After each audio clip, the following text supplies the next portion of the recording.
In recent days, the world has been rocked by a new wave of warfare from above, unseen, unheard, until it's too late.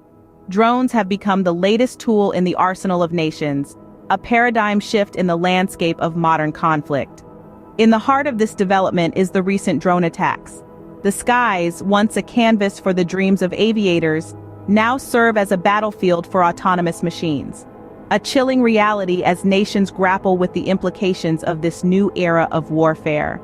The recent attacks offer a stark reminder of the power and reach of these unmanned machines.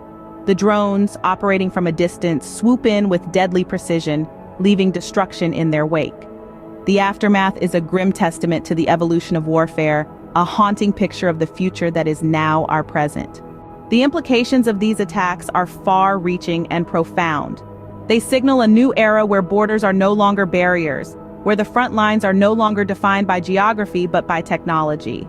A world where warfare is not just about boots on the ground, but about wings in the sky. In the wake of these attacks, questions abound. How can nations defend against this new threat?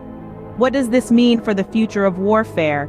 And most importantly, where does this leave us, the inhabitants of this rapidly changing world?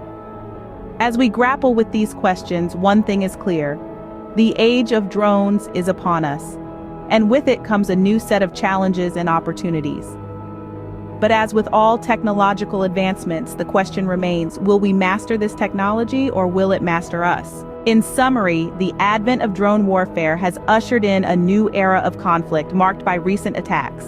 These incidents underscore the changing dynamics of warfare, where borders are blurred and technology reigns supreme. As we move forward, the world must navigate this new landscape, balancing the potential of technology with the preservation of peace and security.